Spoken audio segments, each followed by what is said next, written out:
보실 말씀은 누가복음 8장 22절에서 25절까지 말씀입니다. 누가복음 8장 22절에서 25절 말씀. 신약 104페이지 되겠습니다. 누가복음 8장 22절부터 25절까지 말씀입니다. 하루는 제자들과 함께 배에 오르사 저희에게 이르시되 호수 저편으로 건너가자 하시매 이에 떠나 행선할 때 예수께서 잠이 드셨더니 마침 광풍이 호수로 내리치매 배에 물이 가득하게 되어 위태한지라 제자들이 나와 깨워 가로되 주여 주여 우리가 죽겠나이다 한데 예수께서 잠을 깨사 바람과 물결을 꾸짖으시니 이에 그쳐 잔잔하여 지더라. 제자들에게 이르시되 너희 믿음이 어디 있느냐 하시니 저희가 두려워하고 기이 여겨 서로 말하되 저가 누기에 바람과 물을 명함에 순종하는고 하더라. 아멘. 할렐루야. 가정에서도 그렇고 집에서도 그렇고 가정에서도 그렇고 여러분들 교회에서도 그렇고 이럴 때는 마스크를 써주시는 게 미덕입니다. 예, 마스크를 써주시고 같이 예를 들으시기 바랍니다. 자, 따라합니다. 어찌하여 무서워하느냐? 어찌하여 무서워하느냐? 예, 오늘 말씀의 제목은 어찌하여 무서워하느냐입니다. 앞에 분하고 인사하겠습니다. 당신은 안될래야 안 될 수 없는 분이십니다. 우리가 태풍이 오면 강한 바람과 쏟아지는 비가 막 옵니다.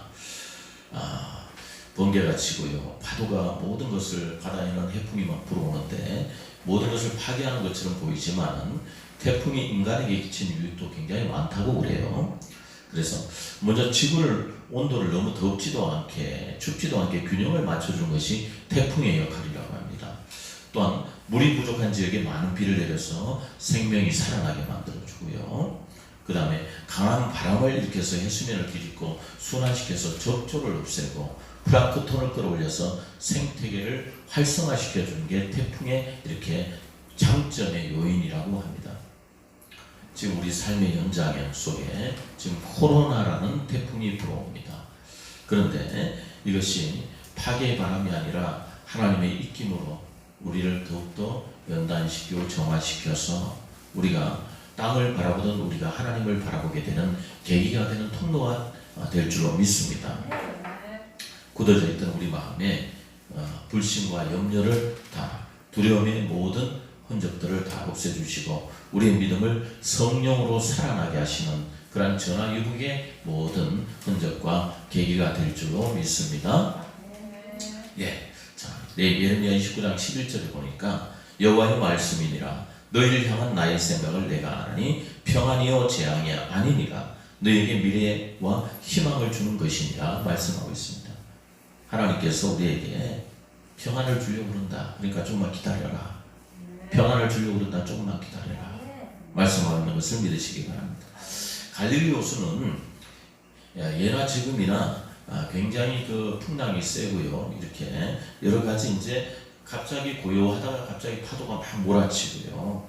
그리고 굉장히 성난 파도가 막 몰아치고 갑자기 떠오는 바람이 막 하늘에 검은 구름이 막 갑자기 나타나고요. 천둥소리 요란스럽게 막 이렇게 천둥이 치고 사나운 돌풍이 막 치고 이게 갈릴리 바닷가가 걷잡을 수가 없대요.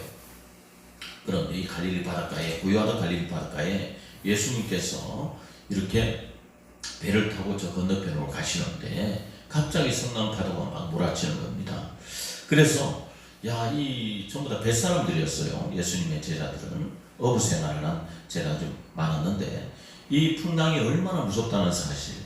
그러니까 이 사람들이 풍랑이 굉장히 두려운 줄 알면서 예수님을 따라왔는데 예수님이 계신 곳에는 이게 없겠지 했는데 말이죠. 예수님 타고 있는 배도 풍랑이 몰아치기 시작했습니다.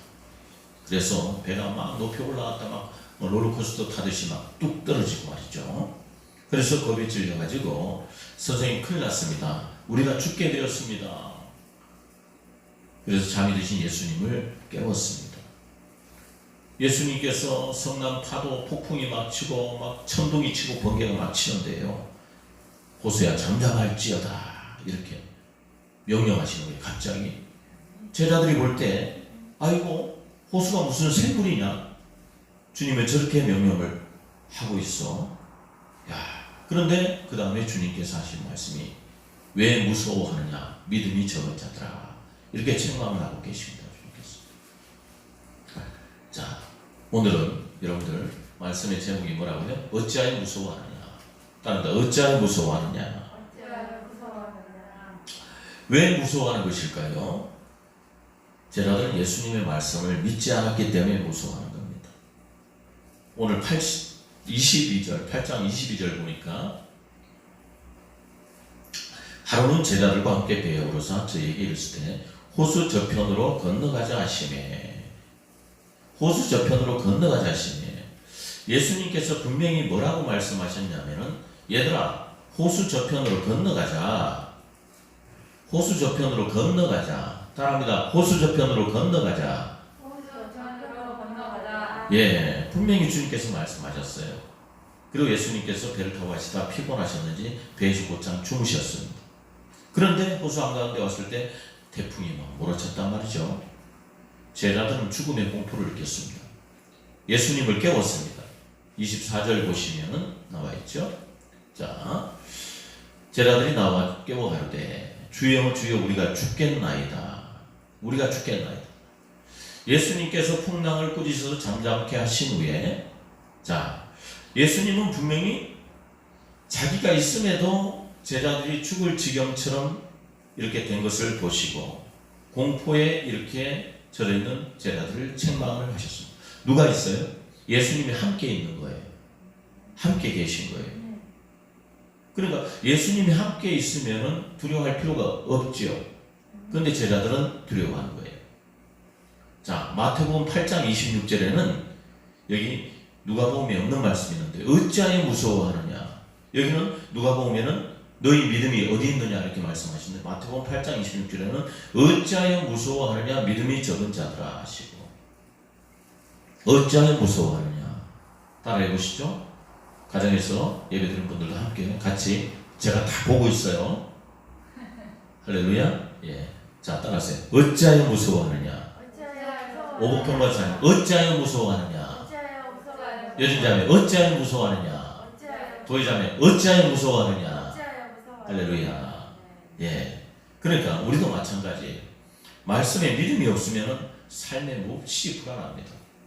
그러니까 우리의 모든 삶 속에 여러분들 우리가 불안해서 떠는 이유가 무엇일까요? 그러니까 우리가 주님의 주신 약속을 받을 때가 있거든요. 예배를 드리면서 말씀을 받으면서 내 마음의 말씀이 내 마음에 꽂힐 때가 있습니다. 은혜 받은 사람들은 어디 가든지 차 안에서든지 찬송을 어디 가서 곁길로 듣든지 아니면 신앙 서적을 읽든지 하나님 주신 약속의 말씀을 받을 때가 있어요. 오늘 본문에 호수 저편으로 건너가자 같은 그런 말씀을 받을 때가 있어요. 근데 풍랑이 삶 속에 태풍이 풍랑이 휘몰아치면은 물에 빠져 죽게 될 것 같은 그런 제자들의 삶 같은 상황이 올 때 보면은 약속의 말씀을 붙들고 흔들리지 말아야 되는데 여러분들은 안 그러겠지만 믿음이 연약한 성도들은 약속의 말씀을 붙들지 못하고 물에 빠져 죽을 것만 같은 겁을 내면서 패닉 상태에 빠지게 됩니다.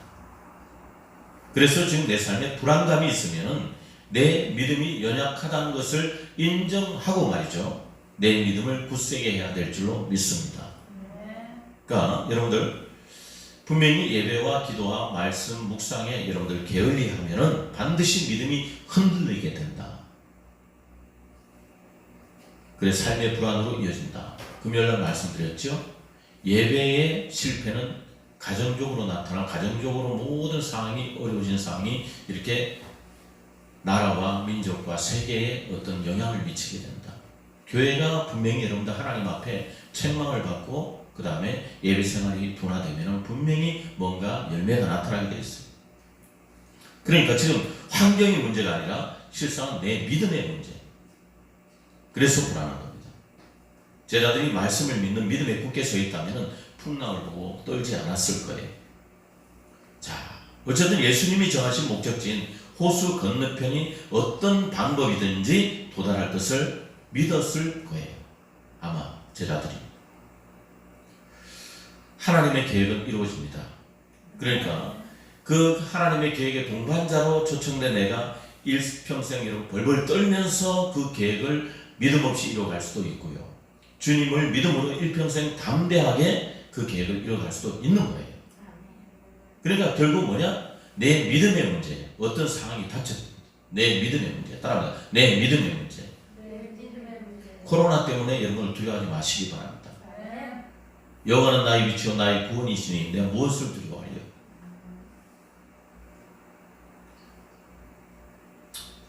그래서 주님이 지금 우리에게 지시하신 목적지 건너편, 호수 건너편이 어디인가 여러분들.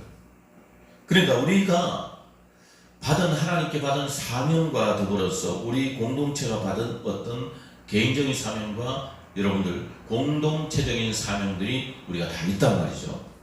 그러니까 우리가 올 초에 여러분들이 레마의 말씀들을 다 받았습니다. 하나님 말씀을 뽑아갖고 이 말씀을 한 해 나를 인도해 준 말씀으로 하나님 감사합니다 받았어요. 우리 각자에게 어떤 호수 건너편에 목적지가 있단 말이죠. 받은 말씀으로 우리가 이 말씀을 가지고 나가야 돼요. 자, 풍랑이란 것은 언제든지 우리 삶 속에 올 수가 있어요.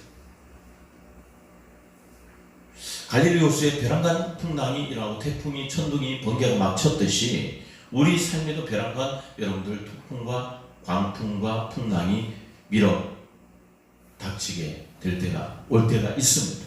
그게 삶 인생이에요. 그게 인생이에요. 자, 그런데 예수님께서 말씀해놓고 안 이루어진 적이 있나요? 응답이란 게 뭡니까, 여러분들? 우리 하나님, 우리 주님은 약속해놓고 잊어버리셔서 그냥 공약으로 그치는 법이 없어요. 그래서 예수님께서 호수 건너편으로 가자, 건너편으로 가자, 건너편으로 가자, 따라합니다. 호수 건너편으로 가자. 그럼 반드시 그렇게 될 걸 믿고 예수님이 배 안에 타고 계셨으니까 제자들은 믿었어야 된단 말이에요. 그러니까 여러분들이 예수님이 지시하신 호수 건너편, 목적지, 우리 삶의 목적지 어디냐? 우린 반드시 천국 들어갑니다. 영원한 저 천국에 들어갑니다. 가는 중에 어떻게 해요? 사단이 풍랑을 일으키고 여러 가지 신앙을 방해할 때도 와요. 여러분 꿈과 비전이 있습니다. 그 목적지에까지 분명히 갑니다. 요셉이 그 목적지에 갔어요. 할렐루야. 풍랑이 몰아쳤어요. 아브라함도 그 목적지까지 도착했어요. 갔어요. 가나안 땅에 들어갔어요. 그러니까 주님이 말씀하시면 반드시 이루어져요. 반드시 그대로 됩니다. 할렐루야. 풍랑이 쳐도 물에 빠져 죽지 않습니다. 왜? 호수 건너편에 가도록 되어 있으니까. 그러니까 여러분이 꿈이 있다면 그 꿈을 놓치지 마세요. 꿈이라는 호수 건너편이 있다면 내가 이 코로나로 말미암아 날아오는 모든 광풍들이 저까지 가야 되니까 나는 그걸 통과하는 거예요. 하나님 나한테 주신 꿈이 있으니까. 우리 혜빈이가 앞으로 대학 교수가 될 수 있는 하나님 꿈을 주셨으니까 그 꿈을 향해서 할 때는 이 과정을 거쳐서 어떤 건강의 위협이 오지 않는 거예요. 우리 여전자매가 이제 앞으로는 어떻게 큰 기업을, 엄청난 기업을 하게 될 때가 오니까 그 과정에 그 목적지에 가야 되니까 지금 가는 과정에 어려움을 어디로도 뚫고 나가는 거예요. 따라합니다. 호수 건너편으로 가자. 예. 그러니까 왜 풍랑이 쳐도 물에 빠져서 죽지 않습니다. 왜? 호수 건너편으로 가도 돼 있으니까. 우리 도집사가 이제는 호수 건너편이 어디에 앞으로 기업을 하면서 더 큰 꿈을 가지고 있는데 그게 이룰 때까지는 내가 건강의 위협을 받지 않는다. 코로나의 위협을 받지 않는다. 왜? 나에게는 호수 건너편에 뭐가 있으니까? 꿈이 있으니까. 하나님이 나에게 가도록 지시했으니까. 할렐루야. 예. 그러니까 받은 말씀은 반드시 현실이 된다는 거예요. 우리 각자가 기도하는 중에 성경을 읽는 중에 설교를 듣거나 또는 어떤 믿음의 조언을 듣는 중에 주님이 우리에게 감동이 주실 때가 있습니다. 그런데 그것이 진짜 주의 음성인지 아닌지 어떻게 분간할 수가 있느냐? 여러분들, 주님께 받은 어떤 응답이고 말씀이면 계속 그것이 생각나고 기억나게 되고 계속 기도가 나오는 것입니다. 그 말씀을 가지고 몇 달은 기본이고 몇 년 동안 혹은 일평생 동안 이루어질 때까지 기도하게 됩니다. 할렐루야. 까먹으려 해도 안 까먹어져요. 왜? 주님이 호수 건너편으로 가자 하셨기 때문에. 호수 건너편으로 가자 하셨기 때문에. 근데 주께 받은 말씀이 아니고 내가 자체 생산한 말씀이라면 그 말씀을 가르치기도 해도 오래 못 갑니다. 며칠 하다가 중단하고 잊어버립니다. 그런데 주님께 받은 호수 건너편으로 가자 이런 말씀을 받았다면 뭐냐면은 풍랑이 찾아와요. 방해하는 요소들이 와요. 어려움이 와요. 그때 믿음으로 이기고 불안에 떨지 말아야 될 줄로 믿습니다. 그러니까 우리가 호수 저편 믿음의 목적지로 계속 배를 저어가야 됩니다. 배를 저어가야 되는 거예요. 그런데 어떤 사람은 나는 아예 예수님께 받은 말씀이 없습니다. 고백할 수도 있어요. 교회를 10년 다녀도 건성으로 다닌 사람은 똑같이 고백합니다. 믿음의 목적지가 없죠. 내 비전이 없죠. 꿈이 없죠. 그래서 여러분들 매일 뭘 해야 되냐? 말씀을 봐야 되는 거예요. 예배를 드려야 되는 거예요. 그래야 주님의 말씀을 받을 수가 있는 거예요. 꿈을 받을 수가 있는 거예요. 비전을 받을 수가 있는 거예요. 그 받은 말씀을 목표로 삼아서 내 인생 항로를 바로 잡을 수 있기 때문에 그런 거예요. 사도 바울이 로마로 항해하는 중에 유랑굴로 광풍이 막 엄청 몰아쳤어요. 바울에게는 주님께서 가자는 목적지가 어디냐? 로마로 가자. 로마로 가자. 로마로 가자. 근데 로마로 가려고 하니까 하나님께서 로마로 안 가려고 하니까 갑자기 자기 이스라엘로 들어가려고 그 가는 중에 잡히게 만들어서 압송되게 만들고 그래서 백부장을 통해서 배를 타고 이제 로마로 하나님이 가자 그랬으니까 가는 과정에 광풍이 막 몰아치는 거예요. 그런데 하나님께서 광풍이 몰아치면 모든 사람이 다 벌벌 떨었어요. 그런데 사도행전 27장 23절 보면은 밤에 바울 곁에 서서 그 사실을 재차 하나님이 확인해 주고 있습니다. 그래서 22절부터 쭉 사도행 27장 22절부터 쭉 보면은 내가 너희를 권하노니 이제는 안심하라. 너희 중 생명 있는 아무 손상이 없겠고 오직 백분이리라. 나의 속한 바 곧 나의 섬기는 하나님의 사자가 어젯밤에 내 곁에 서서 말하되 하나님이 그 곁에 서서 말씀하셨어. 바울아 두려워 말라. 내가 가이사 앞에 서야 하겠고 왜? 로마로 가서 가이사 왕한테 서야 하겠고 또 하나님께서 너와 함께 행선한 자를 다 내게 주셨다 하셨으니 그러므로 여러분이 안심하라. 나는 내게 말씀하신 그대로 되리라고 하나님을 믿노라. 할렐루야. 말씀하신 그대로 되리라고 하나님을 믿노라. 따라하시죠. 말씀하신 대로 되리라고 하나님을 믿노라. 그러니까 풍랑이 일어나도 그 폭풍이 바울 일행을 죽이려고 달려들어도 바울은 안심하는 거예요. 안심하세요 제발. 안심하세요. 안심하세요. 그래 어떤 사람은 오히려 롤러코스터 타듯이 풍랑을 아마 그 배에 있는 사람들은 바울은 즐겼을 것이야. 하나님이 나를 인도하신다. 그런데 주님의 음성을 못 듣는 사람, 못 믿는 사람은 이렇게 말합니다. 백부장이 선장과 선조의 말을 바울의 말보다 더 믿더라. 우리를 분명히 하나님 보호하신다 하셨어요? 이 코로나를 통해서 보호하신다. 각자에게 믿음의 어떤 흔적의 말씀을 호수 건너편으로 가자. 끝나는 건너편으로 가자. 풍랑이 끝나는 건너편으로 가자. 풍랑이 끝나는 코로나가 끝나는 저쪽 몇 달 뒤 거기까지 가자. 주님이 말씀하셨어요. 그런데 어떤 사람은 백부장이 선장과 선조의 말을 바울의 말보다 더 믿더라. 상식적 차원에서 우리가 전문가의 선장과 선조의 말 우리가 들어야 됩니다. 코로나 사태로 나타나는 병원 의사의 처방과 지시와 여러 가지 병원도 의사도 취업해야 따라야 됩니다. 그런데 이런 상황이 아니라 이런 상황이 아닐 때는 우리가 신앙은 믿음은 종종 상식을 초월할 때가 있단 말이죠. 그러니까 주님 말씀을 우리가 먼저 믿고 상황을 잘 지혜롭게 보는 어떤 영적인 눈이 필요하다는 것을 믿으시기 바랍니다. 하나님이 출애굽을 명하셨으면 반드시 그대로 되는 거예요. 모세는 그것을 믿었어요. 출애굽하게 하시면 모세는 그대로 믿고 백성을 끌고 나갔어요. 아무리 바로가 백성을 풀어주지 않아도 아무리 홍해가 가로막고 있어도 아무리 광야길에 막 그냥 구름 기둥을 하나님께서 이렇게 씌우신 이유가 뭐예요? 때 앞에처럼 막 너무 뜨거우니까요. 불기둥을 하나님 주시는 거예요. 계속 밤에 너무 추우니까. 그래도 하나님 불기둥 구름 기둥으로 인도하셨고, 아무리 광야에 물이 없어도 하나님께 광야에 물을 내셨고, 그러니까 하나님이 명하신 일은 그대로 이루어집니다. 가나안 땅에 들어가는 거예요, 이스라엘 백성. 그래서 우리에게 믿음이 필요합니다. 믿음이 필요합니다. 왜 무서워하느냐? 믿음이 적은 자들. 왜 지금 모든 상황들, 경제 상황들 때문에 두려워하느냐? 우리가 이 두려움을 믿음으로 이겨내는 여러분들 되기를 축원합니다. 지금 코로나 사태 때문에 경제적으로 기업이 많이 힘들고 여러 사람들이 힘들어요. 근데 우리는 왜 무서워하느냐? 왜 무서워하느냐? 왜 무서워하느냐? 이 음성을 듣고 호수 건너편으로 간다. 분명히 이 끝나는 상황 건너편으로 간다. 풍랑 건너편으로 간다. 믿으시길 축원합니다. 자, 왜 그런데 제자들이 또 무서워했겠습니까? 예수님의 말씀을 귀담아 듣지 않았어요. 귀담아. 따라합니다. 귀담아 듣지 않았다. 말씀을 믿지 않았고요. 건너편으로 가자 했는데 그 말씀 믿지 않았고요. 그 다음에 귀담아 듣지 않았어요.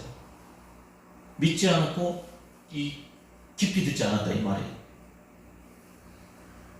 자, 제자들이 믿음이 없었다는 표현이 뭐냐면은 그들이 허둥대고 난리가 없어서 막 들었어요. 배 안에서. 그러니까 우리가 어떤 환경이 몰아칠 때 여러분들 내가 막 허둥대고 있다는 것은 믿음이 없다는 거예요. 그러니까 제자들이 이렇게 믿음이 없었던 이유가 뭐냐면은 믿음은 들으면서 나며 들으면 그리스도의 말씀으로 말미암는다. 로마서 10장 17절에 말씀하고 있어요. 주님께 제자들에게 믿음이 없다고 책망하신 것은 말씀을 귀담아 듣지 않았어요. 뭐냐면 들으면서 난다. 믿음은 들으면서 난다. 들을 때 어떻게 들어야 되겠어요? 제자들이 주님 말씀을 들었어요. 호수 건너편으로 가자 듣기는 들었는데 귀담아 듣지 않았어요. 자세히 듣지 않았어요. 아, 이 말씀 분명히 하셨지. 믿음은 들으면서 난다 했는데 말씀을 듣기는 들었지만 귀담아 듣지 않았기 때문에 믿음이 안 생겼고, 믿음이 안 생기니까 불안해서 벌벌 떨었던 겁니다. 여러분들, 귀담아 듣지 않는 것은 아예 안 들은 거랑 마찬가지예요. 따라합니다. 귀담아 듣지 않는 것은 안 들은 것이나 마찬가지다. 평소에 예배 드릴 때 여러분들 딴 생각하지 마요. 지금 가정에서 예배 드릴 때도 딴 생각하지 마요. 귀담아 들으세요, 제발. 귀담아 들으세요, 제발. 자세히 들으세요, 제발.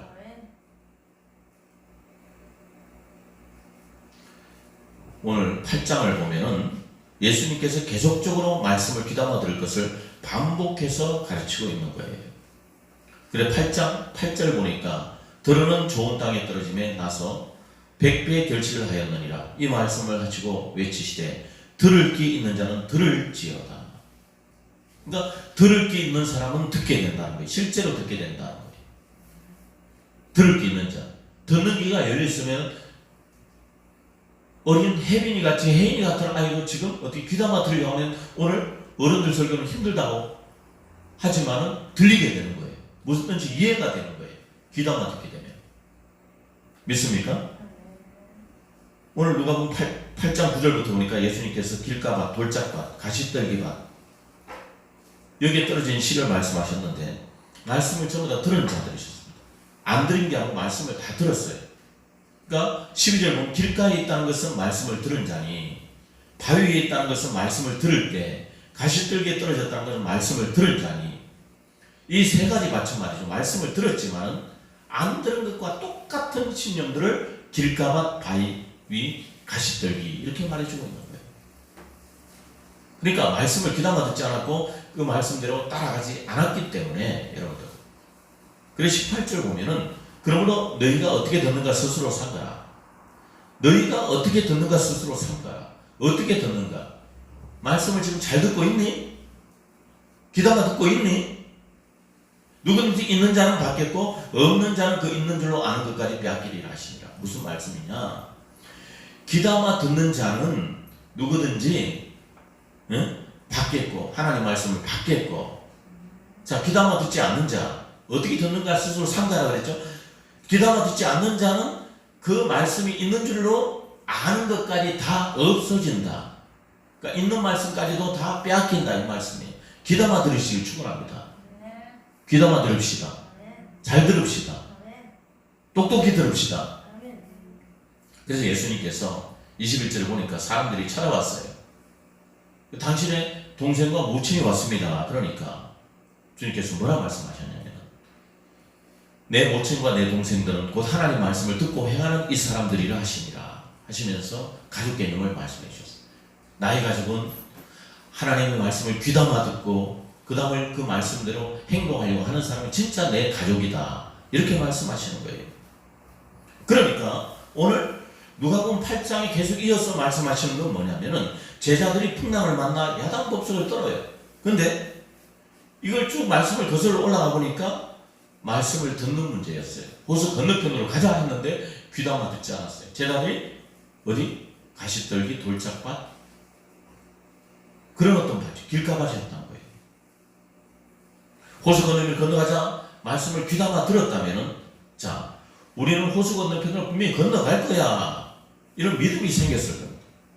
그러니까 제자들이 약간 겁이 났어도 예수님처럼 어디 배 안에서 그냥 같이 잠을 자면서 팔베개하고 주님하고 같이 잠을 잤을지 몰라요. 그러니까 뭡니까? 말씀을 귀담아 듣지 않으니까 벌벌 떨었고 예수님 믿음 없음을 책망을 하셨던 거예요. 오늘 우리도 마찬가지입니다. 많은 말씀을 들었어도 제자들처럼 귀담아 듣지 않으면 믿음이 안 생기고 풍랑이 닥치면 벌벌 떨게 됩니다. 우리가 많은 말씀을 들어요. 지금도 유튜브를 통해서 주일 영상 예배를 지금 모든 교회들마다 하고 있는 교회들이 너무 많아요. 근데 과연 여러분들이 성전에 있는 것처럼 지금 말씀을 귀담아 듣고 있을까요? 귀담아 듣고 있을까요, 여러분들? 귀담아 들으시길 축원합니다. 귀담아 들으시길 축원합니다. 귀담아 들으시길 축원합니다. 그러니까 귀담아 듣는 사람만 내게 믿음이 생기고 내게 믿음이 생길 때만 풍랑이 와도 불안해서 떨지 않습니다. 믿음이 있기 때문이죠. 이 제자들은요 예수님이 누군지 정확히 몰랐어요. 왜 귀담아 듣지 않았을까? 예수님이 누군지 정확히 몰랐어요. 그래서 벌벌 떨었어요. 8장 25절 보면은 저희가 두려워하고 기이 여겨 서로 말하되 저가 뉘기에 여기 보면은 기이 여겼다 저가 뉘기에 그러니까 제자들이 예수님과 함께 늘 지냈지만은 제자들이 예수님에 대해 자세히 알지 못했다는 사실을 보여주고 있습니다. 그러니까 예수님이 누구신지 여러분들 자세히 모르면은 풍랑이 치면 두려운 거예요. 그래서 예수님을 알기 위해서 성경을 읽고 귀담아 듣는 여러분들 되기를 축원합니다. 예수 믿은 지 얼마 안 되는 초신자들은 이해가 돼요. 아마 이 믿음의 어떤 흔적을 경험을 많이 못했으니까 말이죠. 그런데 여러분들 믿음의 연조가 좀 됐다 하면은 여러분들 자세가 똑바라야 돼요. 귀담아 들으시길 축원합니다. 가정예배 드린다고 해서 자세를 여러분들 함부로 하고 들으지 마세요. 귀담아 듣는다는 것은 내 자세를 말해주고 있어요.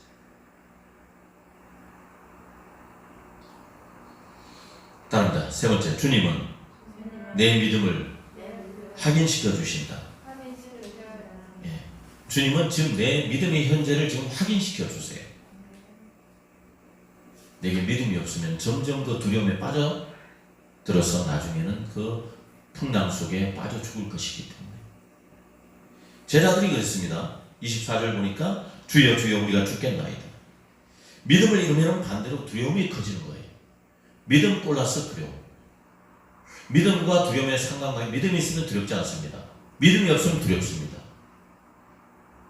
자, 우리가 믿음이 약해질수록 두려움이 더 증폭돼요. 그러니까 이제 죽겠다. 도저히 할 수 없다.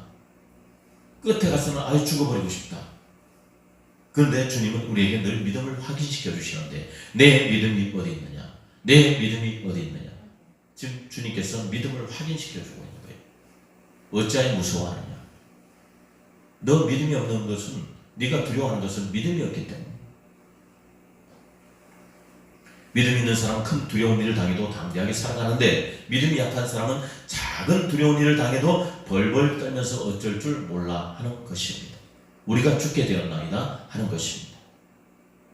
자, 제자들이 믿음이 있었다면 풍랑이 치더라도 주님 주무시고 계십시오. 우리가 노를 더 좀 이렇게 더 열심히 지어서 풍랑을 이겨보겠습니다. 따라오세요. 풍랑을 이겨보겠습니다. 예. 노를 더 저어보겠습니다. 그랬을 겁니다. 자, 두려움 때문에 주님은 내 믿음을 확인시켜 주시고 또한 내 믿음을 강건케 하십니다. 따릅니다. 예수님은 믿음을 강건케 하신다. 거름이라고 있죠. 밭에 주는 거름이 있어요, 여러분들. 이제 야채 뭐 이렇게 이제 채소를 이렇게 기를 때 농구와 파종할 때 거름을 많이 주면은 이 장단점이 있대요. 장점은 거름은 자양분이 많으니까 종자의 발육이 굉장히 좋답니다. 그런데 단점은 그렇게 자란 농작물일수록 병충해에 약하대요. 거름을 많이 주는 농작물은 병충해에 약하대요. 그러니까 거름을 충분히 준 작물은 뿌리를 깊이 내리지를 않는답니다. 거름을 거의 안 준 작물은 뿌리를 깊이 내려서 자신이 양분을 찾아간대요. 거름을 안 주니까 스스로 양분을 찾아간대요.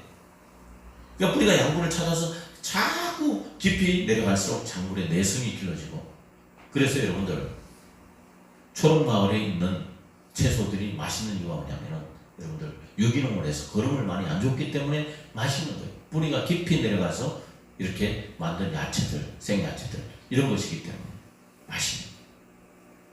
근데 거름을 충분히 준 작물은 애써서 깊이 뿌리를 내릴 필요가 없어요. 무성하게 잘 자라긴 하지만 병충해가 오면 내성이 약하고 견디지 못한다. 거름을 많이 준 이런 작물들은. 그래서 자연재배를 제대로 하는 농부는 땅을 얇게 깔고요, 거름을 거의 주지 않는데요. 그래서 씨앗이 땅속의 영양분을 스스로 찾아가면서 뿌리를 뻗으면서 막 몸부림치는 그런 작물이 병충해도 강하대요. 우리 주님은 때로는 우리에게 어떤 거름을 많이 안 줄 때가 있어요. 아유 주님, 주시려면 물질도 좀 많이 주시고 물질한 거름도 좀 많이 주시고 어떤 이런 것들도 축복도 좀 많이 주시지, 이렇게 찔끔찔끔 주시나요? 그런데 거기다 코로나까지 겹쳐서 너무 아쉬움나이다. 그런데요, 편한 것만 찾다가는 우리 인생이 이런 어떤 광풍이 지나면 더 강해져요. 그런데 여러분들, 내가 어저께 이런 생각을 했어요. 야, 이런 코로나가 사태가 올 줄을 우리가 예상을 했어요, 못했어요? 이런 전염병이라고 이런 것들이 있는지도 상상도 못하고 그냥 메르스, 사스 정도로 생각을 했어요. 근데 이렇게 이런 것들이 계속 온다면 앞으로 더한 것도 오지 않을까요? 올 수도 있겠죠? 그럼 성경 말씀이 맞다는 거예요. 앞으로 더한 어떤 성경에 있는 재앙들, 계시록이 나타나는 이 모습들이 나타날지 모르는 시대에 지금 살고 있는 거예요. 그래서 주님은 우리 기도에 연단을 시키고 금식에 연단을 시키고 예배에 연단을 시키고 마지막 때가 되면 우리가 주님을 부인하지 않게 하시려고 우리에게 거름을 안 주시고 강하게 우리를 훈련시키신 줄 믿으시기 바랍니다. 이게 와서 쓰러지는 사람들은 나중에 만약에 여러분 적그리스도가 나타나고 마지막 때가 되어서 너 예수 믿을래 말래 하면은 주님 다 버리고 도망갑니다. 주님은 우리를 그렇게 약하게 키우지 않아요. 왜? 천국에 가야 되니까. 따라서 천국에 가야 되니까. 광풍이 많은 성도일수록 강력한 주님의 군병으로 점점 주님께서 자라나게 하십니다. 시편 23편을 보면 목자 되신 하나님이 우리 성도들을 푸른 초장, 잔잔한 시냇가로 인도하실 때도 있지만 사망의 음침한 골짜기로 인도하실 때도 있고 원수 앞에 이르게 하실 때도 있다고 했습니다. 하나님으로부터 복의 근원이라고 칭함을 받았던 아브라함도 온갖 시련을 겪었어요. 요셉과 모세, 다윗과 다니엘도 시련의 골짜기에서 고난의 선물을 마실 때가 많았어요. 바울도 그냥 툭 하면 매를 맞고 감옥에 갇혔어요. 예수님의 일생을 보세요. 십자가를 향해서 계속 십자가를 향해서 올라갔어요. 십자가 못 박히는 과정으로 계속 성경에 보면 십자가 골고다 언덕으로 올라가시는 과정이었어요. 마침내 십자가를 못 박히셨어요. 그러니까 우리 성도들은 십자가로 나가는 자들인 것을 믿으시기 바랍니다. 그러니까 우리가 똑같이 고난을 당해요. 불신자들하고. 근데 우리는 결국 승리한다는 거예요. 왜? 우리는 어디까지? 호수 저편으로 가야 되기 때문에. 그 왜 무서워하냐 말이에요. 호수 저편으로 가야 된단 말이에요. 주님 약속하셨단 말이에요. 풍랑을 만나도 잔잔하게 하시고 홍해를 만나도 갈라지게 하시는 것을 믿으시기 바랍니다. 사자를 만나도 그 입을 봉하시고 십자가의 죽음을 만나도 부활하게 하신다. 1912년 4월 14일 주일 밤이었대요. 세계 최대의 호화롭던 영국의 여객선 타이타닉호가 바다에서 풍랑을 만났어요. 대서양을 횡단하고 있었을 때였어요. 근데 캐나다 동해안에 있는 뉴플랜드 섬 부근에서 북극에서 내려오는 빙산과 충돌하게 되었어요. 그때 너나 할 것 없이 다 아우성치고 몇 척의 구명정에 한 705명 정도의 부녀자와 어린 아이들만 태웠대요.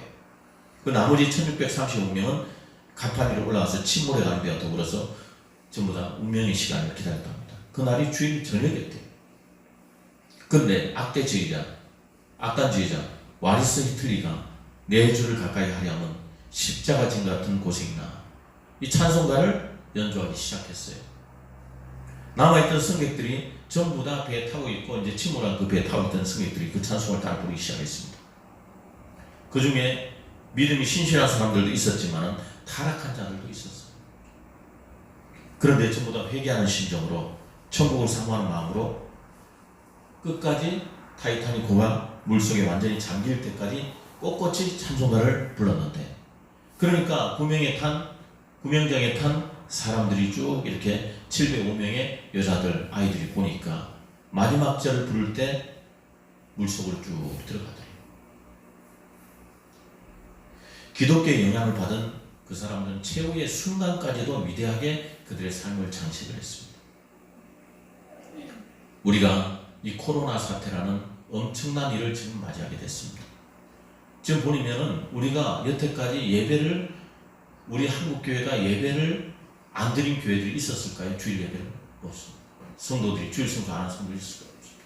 근데 지금 엄청난 사태를 맞이하게 됐습니다. 이 사태를 우리가 보면서 주님이 건너편으로 가자 우리에게 약속하셨습니다. 코로나에 끝나는 건너편으로 가게 된다. 건너편으로 가게 된다. 믿음 잃지 말아라. 믿음 잃지 말아라. 믿음 잃지 말아라. 어찌하여 무서워하느냐. 두려워하지 마라. 무서워하지 마라. 예. 믿음을 통해서 우리에게 승리의 문을 열어주실 줄을 믿으시기 간절히 바랍니다. 그러니까 믿음을 잃거나 빼앗기지 말어 하는 당부를 오늘 우리 주님께서 하시는 거예요. 마귀는 우리에게 겨자씨만한 믿음을 빼앗아가려고 합니다.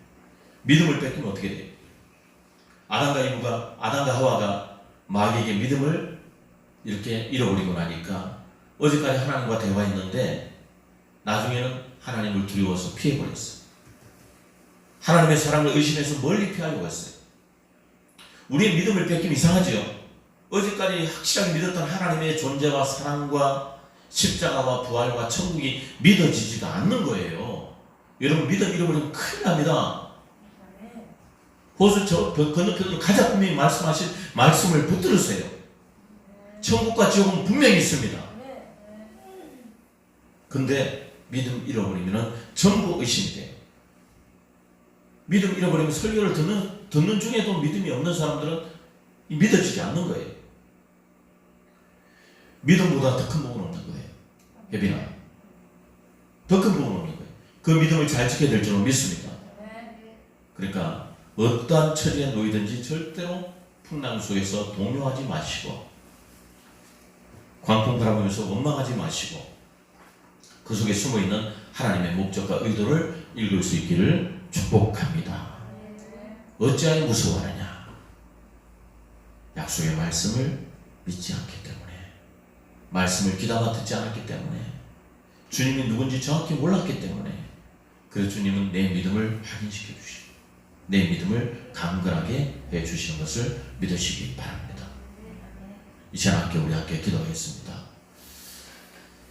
성전이나 가정에서 예배를 드리는 우리 성도들 함께 우리 하나님 앞에 이 우한 코로나 바이러스는 하나님께서 이 날을 버리지 않으시고 개입하시는 마지막 하나님의 어쩌면 우리에게 채찍일지 모릅니다. 그러니까 믿는 자와 믿지 않는 자의 삶 속에 진짜 진정으로 회개의 영이 부어지도록 간절히 기도합시다. 진짜 수많은 선교사와 순교의 피로 세워진 이 나라, 기도로 바치는 이 나라가 현재 어려운 이 난국을 극복하고 그리고 주님을 맞이하는 믿음의 나라로 바로 설 수 있도록 이 땅의 우상 숭배의 죄와 더불어서 동성애 문제와 우리의 모든 하나님 대신 돈 우상을 섬기고 여러 가지 우리가 재물 우상을 섬겨 성공 우상, 여러 가지 사치 우상, 치료 우상, 향락 우상, 성 우상, 여러 가지 섬겼던 우상 숭배죄를 용서하여 주시고 하나님을 멸시한 자를 용서하여 주시고 이 시간도 우리가 육체 중에 아무 희생이지 않고 살았던 모든 죄악을 용서해달라고 기도하면서 하나님 앞에 간절히 나아가겠습니다. 이 시간 우리 함께 주여 세 번의 주간절 기도합니다. 올리고 왼손 가슴에 손 올리겠습니다. 문제 있는 분들 가슴에 손 얹고 또한 질병과 고통과 아픔인 분들 왼손 가슴에 머리 오른손에 손을 올리시기 바랍니다. 거룩하신 하나님 아버지, 이 시간 성전에서 이 하는 이 기도가 저들이 아무런 예배를 드리는 현장 가정의 그 자리에 성령님 피 묻은 손으로 안수하여 주셔서 저들의 모든 질고를 치유하여 주시옵소서. 저들에게 있는 모든 육신의 모든 더러운 질병들은 원수마귀 질병 저주의 흔적들은 예수의 이름으로 하늘과 땅을 위로 떠나갈 지어다. 물러갈 지어다. 위장, 췌장, 소장, 대장, 간장, 신장, 뼈 마디마디, 골수, 디스크, 자골, 식용통의 모든 질병들은 예수의 이름으로 떠나갈 지어다. 또한 감기, 몸살, 코로나의 모든 오려고 하는 모든 흔적들도 예수의 이름으로 제거되고 떠나고 사라지고 소멸되고 없어지고 모든 바이러스 세균들의 모든 흔적들은 예수의 이름으로 사라질지어다. 소멸될지어다. 제거될지어다. 가슴의 종양의 모든 흔적도 예수의 이름으로 떠나갈지어다. 가슴의 또 아버지 하나님 협착증의 모든 동맥경의 모든 흔적들도 예수의 이름으로 떠나갈지어다. 물러갈지어다. 고혈압질환 만성두통의 흔적들도 예수의 이름으로 떠나갈지어다. 고혈증의 흔적과 중풍의 모든 치매의 모든 흔적들도 예수의 이름으로 제거되고 떠나갈지어다. 그에 나타난 원수마귀 질병 저주의 흔적들은 하나님의 거룩한 백성들, 예배를 드린 거룩한 백성들, 영상으로 예배드린 거룩한 백성들에게도 이 시간도 동일하게 주님 역사해 주셔서 치료하는 광선을 발하여 주시옵소서. 예수님의 이름으로 감사하며 간절히 기도드리옵나이다.